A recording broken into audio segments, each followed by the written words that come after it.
असम में एक बहुत बड़ा पावर प्रोजेक्ट लगने जा रहा है। लेकिन ये कहानी सिर्फ बिजली पैदा करने से कहीं ज्यादा बड़ी है।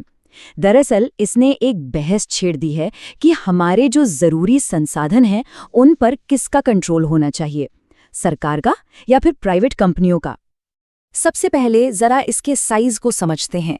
देखिए, ये कोई छोटा मोटा प्लांट नहीं है, बल्कि 3200 मेगावाट का एक बहुत बड़ा थर्मल पावर प्रोजेक्ट है और इसका यही बड़ा पैमाना इसे बहस का एक बड़ा मुद्दा बना देता है। और यहीं से देखिए असली सवाल शुरू होता है। ये प्रोजेक्ट सिर्फ बिजली के तारों और टर्बाइनों के बारे में नहीं है, बल्कि इस बुनियादी सवाल के बारे में है कि सार्वजनिक संपत्ति का भविष्य आखिर क्या होना चाहिए। तो चलिए अब जरा इस प्रोजेक्ट को और करीब से समझते हैं और शुरुआत करेंगे कुछ बेसिक फैक्ट से। तो मामला कुछ ऐसा है। अदानी पावर जो एक प्राइवेट कंपनी है वो इसे बनाएगी और असम की सरकारी कंपनी APDCL वो होगी इसकी ग्राहक।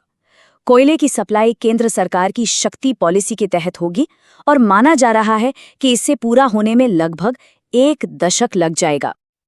अब आते हैं इस प्रोजेक्ट के सबसे दिलचस्प और कह सकते हैं कि सबसे विवादास्पद हिस्से पर, और वो है इसका बिजनेस मॉडल। ये जो पारंपरिक सरकारी तरीके हैं उनसे एक बहुत बड़ा बदलाव है। इसे कहते हैं DBFO मॉडल। सुनने में थोड़ा टेक्निकल लगता है ना, पर इसका मतलब सीधा सा है, डिजाइन, बिल्ड, फाइनेंस, ओन और ऑपरेट। आसान भाषा में कहें तो एक ही प्राइवेट कंपनी सब कुछ करेगी। प्रोजेक्ट का डिजाइन बनाना, उसे खड़ा करना, उसके लिए पैसा जुटाना और तो और मालिकाना हक भी उसी का होगा और चलाएगी भी वही।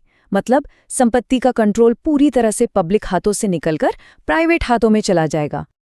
तो देखिए, ये बदलाव सिर्फ मालिकाना हक का नहीं है, ये तो पूरी सोच का, पूरी मानसिकता का बदलाव है। जहां सरकारी मॉडल में पहले प्राथमिकता पब्लिक सर्विस होती है, वहीं प्राइवेट मॉडल का मेन फोकस मुनाफा कमाना होता है। और यही इस पूरी बहस का सेंटर पॉइंट है। तो सवाल उठता है कि इस बड़े बदलाव का सबसे पहला और सीधा असर आखिर पड़ेगा किस पर? खैर, जो विश्लेषण सामने आया है वो बताता है कि इसका असर मौजूदा सरकारी बिजली कर्मचारियों पर पड़ सकता है। चिंता ये जताई जा रही है कि इससे पब्लिक सेक्टर के कर्मचारियों की नौकरी की सुरक्षा खतरे में पड़ सकती है। ऐसा हो सकता है कि अनुभवी लोगों को नज़रअंदाज कर दिया जाए, पक्की नौकरियों की जगह कॉन्ट्रैक्ट पर काम करने वाले लोग ले लें और खर्चा घटाने के नाम पर आउटसोर्सिंग बढ़ जाए। और ये मामला सिर्फ नौकरियों का ही नहीं है, बल्कि उन लोगों के तजुर्बे और उनकी विशेषज्ञता का भी है जिन्होंने सालों साल इस सिस्टम को चलाया है। उनके भविष्य पर एक बड़ा सवालिया निशान लग गया है। पर कहानी यहीं खत्म नहीं होती। इसका असर सिर्फ कर्मचारियों तक ही सीमित नहीं रहने वाला। विश्लेषण के मुताबिक इसका सीधा असर आम लोगों यानी बिजली के उपभोक्ताओं पर भी पड़ सकता है। देखिए, तर्क बहुत सीधा सा है। जब कोई सार्वजनिक संपत्ति प्राइवेट हाथों में जाती है तो जाहिर है प्राथमिकता सर्विस से हटकर मुनाफे पर आ जाती है। और जब लक्ष्य सिर्फ मुनाफा कमाना हो तो अक्सर इसका मतलब होता है बिजली के दरों में बढ़ोतरी, जिसका बोझ सीधे सीधे आम लोगों की जेब पर पड़ता है। और इसके अलावा एक और बड़ा सवाल है जवाबदेही का। एक सरकारी कंपनी तो सीधे सीधे जनता के प्रति जवाबदेह होती है ना? पर एक बहुत बड़े प्राइवेट ग्रुप की जवाबदेही उतनी साफ नहीं हो सकती। तो इन्हीं सब चिंताओं को देखते हुए ये विश्लेषण बिजली जैसे एक बेहद जरूरी सेक्टर पर सरकारी नियंत्रण बनाए रखने के पक्ष में एक मजबूत दलील पेश करता है। दलील ये है कि अब तक जो हमें भरोसेमंद, सस्ती और सब तक पहुंचने वाली बिजली मिली है, वो इन्हीं पब्लिक सेक्टर के कर्मचारियों की वजह से मुमकिन हो पाया है।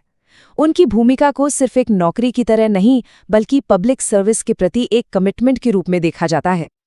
तो आखिर में असम का ये पूरा मामला हमें एक बहुत बड़े और बुनियादी सवाल पर लाकर खड़ा कर देता है कि जब देश के जरूरी संसाधनों के विकास की बात आती है तो प्राइवेट इन्वेस्टर्स के मुनाफे, सरकारी कर्मचारियों की सुरक्षा और आम जनता के हितों के बीच एक सही संतुलन आखिर कैसे बनाया जाए।